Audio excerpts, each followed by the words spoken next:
Hello students, तो आज हम 8वीं कक्षा गणित का अध्याय 9 का प्रश्नावली 9.1 हल करेंगे। ठीक है, देखना यहाँ देखेंगे हम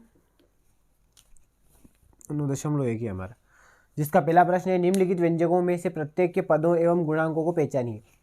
देखना यहाँ पे कुछ नया शब्द है, हम सबसे पहले इसको समझते हैं व्यंजक। आखिर व्यंजक होता क्या है? तो देखना व्यंजक में देखेंगे हम कि व्यंजक एक तो चर पद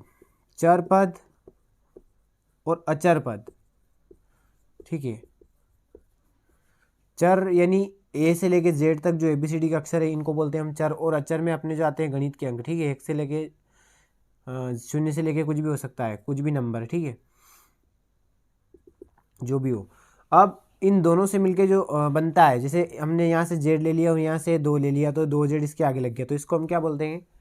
व्यंजक बोलते हैं। ठीक है, और जिसमें केवल जैसे गुणा है, जब तक इसमें प्लस या माइनस का उपयोग नहीं हो तब तक इसके पद एक से अधिक नहीं होते। जैसे यहाँ पे मैंने लगा दिया प्लस और एक को लिख दिया वाई, यानी एक प्लस आ गया, यानी 2 अलग अलग संख्या बन गई, तो ये क्या हो जाएगा हमारे? एक पद ये हो जाएगा और एक पद ये हो जाएगा, मतलब ये कितने? 2 पद हो गए। अगर इस वाई को मैंने यहाँ से हटा दिया तो ये 2 जेड केवल कितना? एक पद का व्यंजक है। ठीक है, इसमें ये भी समझ ही लेते हैं हम, एक पद जिसको हम बोलते हैं एक पदी। जैसे मैंने लिखा यहाँ पे 100x या 100y कुछ भी, तो ये हो गया हमारा एक पदी व्यंजक। अगर हमने द्विपद के लिए लिया, जैसे मान लो 100x है, ऐसे ही अगर इसमें मैंने एक और वाई या कुछ भी लिख दिया, 2 लिख दिया केवल, तो ये इसमें कितने पद हो गए? एक प्लस आ गया बीच में, यानी जब तक इनके बीच में प्लस और माइनस नहीं आए तब तक इसको पूरा को हम एक ही पद मानेंगे पूरे को। जैसे प्लस माइनस आया तो पद वहाँ से बढ़ जाएगा। इसके बाद देखते हैं त्रिपदी। तो त्रिपदी देखेंगे तो त्रिपदी में क्या होगा? जैसे मान लो 100x प्लस 2 रह गया इसे ही हमारे पास में, और इसके बाद अगर कुछ भी माइनस या प्लस करके कुछ और जुड़ गया इसके साथ में, जैसे y लिख दिया मैंने माइनस वाई, तो एक पद 100x हो गया, दूसरा हो गया 2 और तीसरा हो गया y, मतलब कितने पद हो गए इसके? 3 पद हो गए। और इसके बाद में जो इससे बड़ा होता है उसको हम कहेंगे बहुपद। क्या कहेंगे? बहुपद। जैसे मान लो लिख लो 2x plus 4y plus 2 minus 5, तो ये था हमारा एक पद व्यंजक, ये था द्विपदी व्यंजक, त्रिपदी, और ये हमारा बहुपद व्यंजक। ठीक है, तो इस प्रकार निम्नलिखित व्यंजकों में से प्रत्येक के पदों एवं गुणांकों को पहचानिए। अब देखना, पद तो ये हो गया, जैसे हमने पढ़ ही लिया। व्यंजक कैसे बनता है? और चर और अचर से मिलकर। चर मतलब जो एबीसीडी के अक्षर रहते हैं, ऐसे जेड तक, और गिनती जो अपने नंबर रहते हैं, इन दोनों से मिलकर जो बनता है उसको हम कहते हैं व्यंजक। ठीक है, अब इतना हो गया। 100x रह गया जैसे, तो 100x का हमको गुणांक देखना है। क्या देखना है? गुणांक देखना है। तो देखना, जो अपने ये चर पद को अगर छोड़ दें हम, तो चर पद के अलावा जो संख्या रहती है वो उसका क्या होती है? गुणांक। तो यहाँ पे जैसे 100x है, तो 100x का गुणांक क्या लिखेंगे हम? यहाँ पे चर पद क्या है हमारा? x है, तो x में किसका गुणा करा तब 100x बना? तो 100 का गुणा करा तो बना, तो यहाँ लिखेंगे हम x का जो गुणांक है वो कितना होगा? 100 हो जाएगा। ठीक है, x का गुणांक 100। इसी प्रकार मान लो ये रह गया, तो इसमें भी x का गुणांक तो 100 ही हुआ। अब यहाँ 2 है, 2 वाला पद भी है, तो 2 का गुणांक कितना हो जाएगा? 2 में स्वयं 2 का ही गुणा कर रखा, तभी 2 बना है ना। यानी अगर यहाँ पे अगर हम इसका जो मेन बेस देखें, तो हम अगर 1 मान ले इसको, तो इसका गुणांक जो देखेंगे तो कितना हो जाएगा? 2 हो जाएगा। ठीक है, तो अब हम इसके जो प्रश्न है ये हल कर लेते हैं। ठीक है ना, पहला प्रश्न है हमारा इसका, ये रह गया 5xy/z² माइनस 3zy। जैसा कि अभी हमने देखा कि जैसे ही माइनस प्लस आ जाता है बीच में तो पद वहाँ से बढ़ जाता है। तो इसमें एक माइनस है और 2 अलग अलग पद दे रखे हैं, मतलब टोटल पद कितने हो रहे हैं यहाँ पे? इसमें बोला है कि व्यंजकों में से पदों, एक तो पद निकालना है और एक उनके गुणांक निकालना है। तो सबसे पहले हम लिखेंगे पहला वाला क्वेश्चन, ये वाला 5xy² xy और z² माइनस 3zy। अब देखना हमारे पास कितने पद है? इसमें 2 पद। यहाँ लिखेंगे हम, यहाँ 2 पद हैं इसमें। जैसा कि बोला कि पद को पहचानना है, तो कितने पद है वो बता दिए हमने, 2 पद है। अब इनके गुणांक लिखने हैं हमको। तो पहला पद कौन सा हो जाएगा? ये 5xy/z²। तो इसका जो गुणांक आएगा 5xy/z² का गुणांक, तो वो कितना आएगा? हमको केवल चर चर छोड़ देने, एक्स वाई और जेड के अगर छोड़ के देखें हम, तो इसमें किसका गुणा कर रखा है? तो यहाँ पे 5 का गुणा कर रखा है, तो इसका जो गुणांक हो जाएगा वो कितना हो जाएगा? 5। इसी प्रकार इसमें देख लेते हैं 3zy में, 3zy का गुणांक क्या हो जाएगा? 3zy का गुणांक हो जाएगा 3। ठीक है, इस प्रकार हमने इतना ही करना है बस। इसमें पद को पहचानना था और गुणांक को पहचानना था, तो हमने पद भी पहचान लिया, 2 पद है इसके अंदर, या फिर ऐसा भी लिख सकते हैं यह एक द्विपदी व्यंजक है, ऐसा भी लिख सकते हैं हम इसकी जगह। अब यहाँ देखते हैं हम सेकेंड क्वेश्चन में, तो इसमें दिया हुआ हमारा 1 + x + x²। अब देखना यहाँ पे 2 प्लस, यहाँ से देखिए हम, तो एक तो x और x², कितने पद है, 3 पद है टोटल। यहाँ लिखेंगे हम, यहाँ 3 पद है।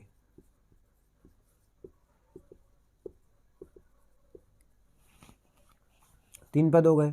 एक तो हो गया 1, पहला तो 1 का गुणांक क्या हो जाएगा, 1 का गुणांक 1 ही है, ठीक है। अगला x, तो यहाँ लिखेंगे हम x का गुणांक। देखना x में किसका गुणा किया हुआ है, देखो इस 5 को थोड़ा आगे लिख देते। x में किसका गुणांक किया हुआ, तो x में 1 का ही गुणा किया हुआ है ना, x गुणा 1 बराबर x, यानी x में 1 का गुणा करते तो वो x ही रहता है, इसलिए x का गुणांक क्या हो जाएगा हमारा 1। अब एक और क्या था यहाँ पे x², तो इसका लिख लेते x² का गुणांक। तो यहाँ देखेंगे हम कि x² का गुणांक भी क्या हो जाएगा, 1 ही हो जाएगा। जिसके आगे कोई संख्या नहीं हो वहाँ पे हमको क्या लेना है, 1 ही लेना है उसका गुणांक। अब तीसरा वाला क्वेश्चन देखते हैं इसका, 4 x² y² - 4 x² y² z² + z²। अब इसको देखते हैं, तो इसमें भी हमको 3 पद दिख रहे हैं। देखना जहाँ तक माइनस या प्लस नहीं है वहाँ तक हमारा पूरा एक पद चलता है। तो ये 4x² y² हो गया एक पद, दूसरा हो गया 4x² y² z², और तीसरा हो गया z²। कितने पद हो गए यहाँ पे, 3 पद हो गए। तो यहाँ भी लिख देते हैं हम, यहाँ 3 पद है, ठीक है, ये 3 पद है। और 3 पद कौन कौन से हैं, तो पहला है 4x² y², और इसका जो गुणांक होगा वो क्या होगा, तो यहाँ देखेंगे हम कि देखना 4x² y², ये 4 है, इसके अंदर गुणा किसका किया हुआ है, 4 का गुणा किया हुआ, तो इसका गुणांक हो जाएगा 4। इसी प्रकार अगला देखते हैं 4x² y² z², तो इसका भी गुणांक क्या हो जाएगा 4, इसमें भी 4 का गुणा कर रखा है, का गुणांक बराबर 4। और अगला बचा हमारे पास में z², और z² का जो गुणांक होगा वो भी कितना होगा, z² का गुणांक भी हो जाएगा 1 है ना, इसके अंदर 1 का गुणा किया हुआ है, यह लिख देंगे इसका गुणांक 1। ठीक है, ये हमने तीनों प्रश्न हल कर लिए, ठीक है। प्रश्न क्रमांक 1 के क्या करना था इसमें, एक तो व्यंजक में से हमको पद को पहचानना था और गुणांक निकालने थे। पद कैसे पहचाने हमने देख लिया कि इसके कितने पद दे रखे, माइनस प्लस जहाँ से लग जाता है वहाँ से पद अलग हो जाता है, हमको सिर्फ इतना याद रखना है बस। और गुणांक कैसे देखना है, तो चर पद में जिसका आगे गुणा किया हुआ होता है वो उसका गुणांक होता है। अब जो कोई संख्या अगर इसमें कुछ नहीं है तो इसका गुणांक वो स्वयं हो जाएगी, ठीक है। 1 है तो उसका गुणांक 1 है, अगर यहाँ पे 2 होता है तो उसका गुणांक 2 ही रहता, ठीक है ना। तो समझ में आए होंगे आपके तीनों क्वेश्चन, स्क्रीनशॉट ले लेना आप, ताकि आपके पढ़ते टाइम बाद में समझ में अच्छे से आ जाए, ठीक है। ठीक है, अब हम प्रश्न क्रमांक 4, 5 और 6 हल कर लेते, ठीक है। तो इसमें देखें हम कितने पद है पहले देखना, तो यहाँ पे ये 4 पद है, इसमें हम लिखते हैं यहाँ पे क्वेश्चन नंबर 4 को 3 - PQ + QR और RP। तो देखना इसमें हमको कितने 4 पद है ना, तो हम लिखेंगे यहाँ पे, यहाँ 4 पद है और इनके गुणांक लिख लेते हैं। देखना हमको चाहे तो हम 3 को गुणांक लिखने की हमको कोई आवश्यकता नहीं है, इसके साथ कोई चर पद नहीं है। अगर कोई चर पद होता है तो इसका हम गुणांक लिखते तो हम PQ का गुणांक लिखेंगे, -PQ का गुणांक।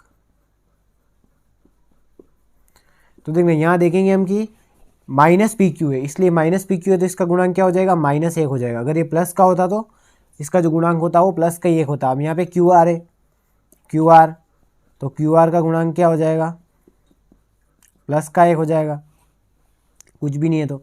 और -RP, ठीक है, तो -RP का जो गुणांक होगा वो क्या होगा, -1 हो जाएगा। अब यहाँ से देखते हैं question number 5, x/2 + y/2 - xy। कितने पद है यहाँ पे, 1, 2 और 3 पद है, लिखेंगे हम भी यहाँ 3 पद है। पहला पद कौन सा, x/2 का गुणांक। देखो x/2 का गुणांक क्या होना चाहिए, x/2 में अगर हम देखें तो 1/2 का गुणा कर रखा है। देखना अगर हम x में 1/2 का गुणा करते हैं तब जाके ये क्या बनता है, x/2। x का गुणा ऊपर 1 में होता है और 2 नीचे रहता है।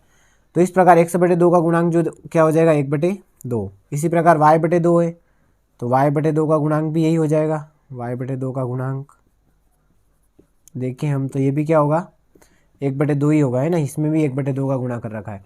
अब बचा हमारे पास में -xy का गुणांक हो जाएगा -1। ठीक है, क्योंकि ये xy जो माइनस का है तो इसका गुणांक हमको -1 ही लिखना है। अब यहाँ से देखते हैं क्वेश्चन नंबर 6, 0-3a सॉरी 0.3 है, -0.6ab प्लस 0.5b। देखना यहाँ पे पॉइंट लगा हुआ, इससे हमको कोई मतलब नहीं, हमको केवल इनके गुणांक देखना है, चाहे वो दशमलव में आए या फिर बिना दशमलव के आए। क्या लिखेंगे यहाँ पे, कितने पद दिख रहे पहले वो दिखेंगे, 1, 2 और 3 पद दिख रहे हमको, है ना। इसके अंदर 2 प्लस माइनस है, मतलब इसके अंदर 3 पद। यहाँ लिखेंगे हम, यहाँ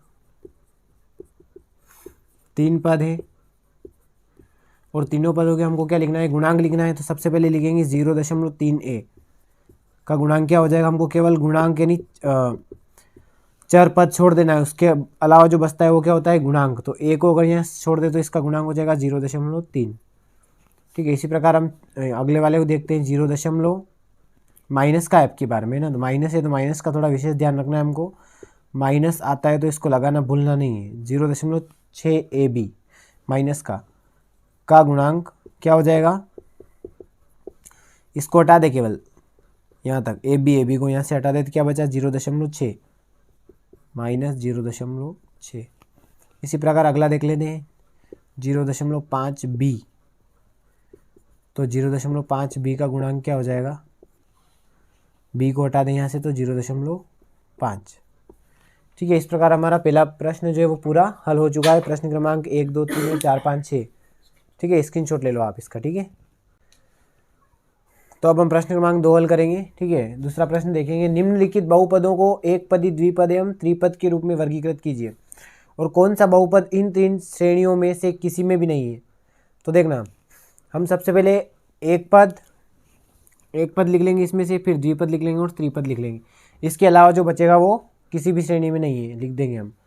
तो देखना यहाँ पे हमको दिख रहे होंगे ये कितने पद दे रखे, इसके अंदर पहले वो जो व्यंजक दे रखे वो देखते हैं बहुपद। एक ये दे रखा है 1000, एक ये है एक्स वाला, इसके अलावा ये है जहाँ जहाँ कॉमे दिख रहे हैं। ठीक है, ये यहाँ से चालू है 2y से, 2y वाला है यहाँ तक, फिर ये रह गया 2pq वाला, ये रह गया ये। ठीक है, इतने सारे बहुपद, इनको हम एक पदी, द्विपदी और त्रिपदी के रूप में व्यक्त करेंगे। सबसे पहले लिखेंगे हम एक पदी।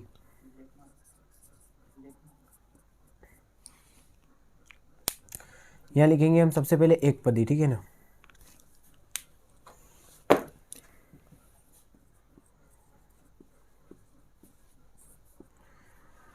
अब देखना एक पदी में जिसमें केवल एक ही संख्या है, उसके अंदर प्लस और माइनस कुछ भी नहीं, उसको हम एक पदी कहते हैं। तो यहाँ पे एक पदी में एक तो आ रहा है 1000, है ना, इसमें 1000 के अलावा कुछ भी नहीं दिया हुआ है। इसके अलावा और कोई है क्या ऐसा, देखते हैं हम। तो एक ये रह गया यहाँ पे PQR। ठीक है, ये दोनों कौन से हो गए, एक पदी हो गए। अब द्विपदी ले लेते हैं, द्विपद या द्विपदी भी कह सकते हैं इसको, जिसके अंदर 2 पद है, मतलब उनके अंदर एक प्लस या एक माइनस हो, वो द्विपद। ये रह गया जैसे x + y, तो एक तो ये हो गया x + y। इसके अलावा देखें तो 1000 पहले से निपट गया हमारा, इस पर हम क्लिक कर देते हैं। यहाँ से आगे ये रह गया है ना 2y - 3y², यानी लिखेंगे हम 2y - 3y²। ठीक है, ये हो गया द्विपद एक और। अब यहाँ से देखें तो इसमें 3 है, इसमें रह गए 2, 4z - 15z², 4z - 15z²। इसके अलावा 2 और बचे अभी, है ना, ये वाले, एक तो p²q² वाला, p²q + pq² और एक और बचा है 2p प्लस 2q। ठीक है, ये हमने क्या लिख लिए, द्विपद के उदाहरण थोड़े ज़्यादा थे इसके अंदर, है ना, जिसके अंदर केवल एक प्लस या माइनस है बीच में लगा हुआ, उसको हम द्विपद व्यंजक कहते हैं। इसके अलावा देखते हैं अब त्रिपद।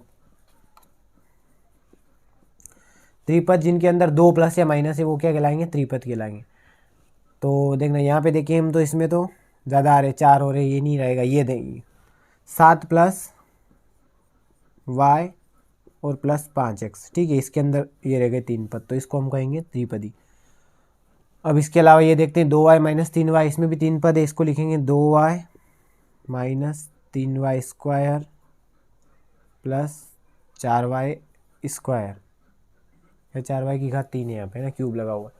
एक ये हो गया, एक ये रह गया यहाँ पे, जिसके अंदर 2 प्लस और माइनस है, तो यहाँ पे 5x minus 4y plus 3xy। ठीक, ये भी त्रिपद का उदाहरण है। इसके अलावा अगर हम देखें तो ये तो द्विपद का हो गया पहले ही, इसके अंदर ज़्यादा है, और ठीक है ये द्विपद में हो गए, और ये एक पद ये भी हो गया पहले। तो ये हमारे त्रिपद के उदाहरण हो गए। कितने हो गए इसके, 3 एग्जाम्पल इसके हो गए। अब इसके अलावा दे रखा है कि कौन सा बहुपद इन 3 श्रेणियों में से किसी में भी नहीं है। ठीक है, तो हम लिख लेंगे यहाँ पे वे बहुपद जो उपयुक्त श्रेणियों में नहीं आते। ठीक है, एक पदी, द्विपदी और त्रिपदी को छोड़ दे अगर हम, तो इसके अलावा जो नहीं आते वो जो बचे हुए वो कौन सा बचा, एक तो ये वाला बचा एक्स स्क्वायर वाला, तो इसको लिखते हैं हम x plus x square plus x की घात 3 प्लस एक्स की घात 4। एक तो ये बचा। इसके अलावा अगर हम देखें तो ये बच रहा है एक और, है ना, ए बी वाला। ठीक है, ये दो ही ऐसे थे, A B plus B C plus C D plus D A. ठीक है, तो इस प्रकार हमने एक पदी, द्विपदी और त्रिपदी के रूप में भी व्यंजकों को जो है वर्गीकृत कर लिया बहुपदों को। तो आपके समझ में आया होगा, स्क्रीनशॉट ले लेना आप। ओके, तो समझ में आया होगा आपको। अगर आपको पसंद आए तो लाइक करें, शेयर करें, सब्सक्राइब करें, अपने दोस्तों को शेयर ज़रूर करें। ठीक है, और फिर मिलते हैं अगली वीडियो में। धन्यवाद।